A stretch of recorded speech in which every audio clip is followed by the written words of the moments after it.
Hello everyone, খোঁজ with শ্রেয়সীতে আপনাদের সকলকে জানাই স্বাগত। আজ আরও একবার পৌঁছে গেছি রাধাকৃষ্ণ রূপে ডান্স পারফরমেন্স করতে বৌদ্ধ ধর্মনকুর সভাঘরে। আসুন ভেতরটা আমার সাথে আপনারাও ঘুরে দেখবেন। আমি যখন গেছিলাম খুব সুন্দর পরিবেশটা ছিল, আর এত শান্ত নিরিবিলি পরিবেশ, পরিচ্ছন্ন সুন্দর একটি জায়গা যেখানে গেলে মনটা শান্ত হয়ে যাবে। দেখতেই পাচ্ছেন বুদ্ধের একটি মূর্তি বসানো আছে।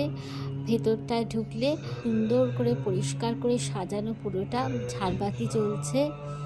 আর দেখতে পাচ্ছেন আরও একটি বুদ্ধের মূর্তি, যে মূর্তিটি এখানে পুজো করা হয় সেটি হলো এই মূর্তিটি। এটি হলো আসল বুদ্ধের মূর্তি। এত সুন্দর করে সাজানো একটা পরিবেশ আমাদেরকে উপহার দেওয়ার জন্য ধন্যবাদ জানাই হাওড়া পঞ্চককে। তারা আমাদেরকে আহ্বান জানিয়েছিলেন তাদের দলের হয়ে কাজ করার জন্যে। দেখতেই পাচ্ছেন রাধার মানভঞ্জন পালা চলছে। কৃষ্ণ খুব চেষ্টা করছে রাধার মান ভঞ্জন করার জন্যে। তো সেইটাই আমাদের পারফরমেন্স ছিল। খুব ভালো লাগলো। হাওড়া পঞ্চককে জানাই অনেক অনেক ধন্যবাদ আমাদেরকে আহ্বান জানার জন্য। প্রোগ্রাম শেষ করে কিছু ছোট্ট ছোট্ট ছবি তুললাম কিছু মুহূর্ত ধরে রাখার জন্যে, যেগুলো আপনারা দেখতে পাবেন শ্রেয়সী চক্রবর্তী ফেসবুক পেজে।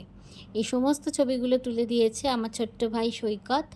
এবার হচ্ছে বাড়ি ফেরার পালা, তাই গেটের সামনে দাঁড়িয়ে একটা ছোট্ট ভিডিও এবং ছবি। আমার ভিডিওগুলো যদি আপনাদের ভালো লেগে থাকে লাইক, শেয়ার, কমেন্ট করে আমার পাশে থাকবেন। আপাতত টাটা।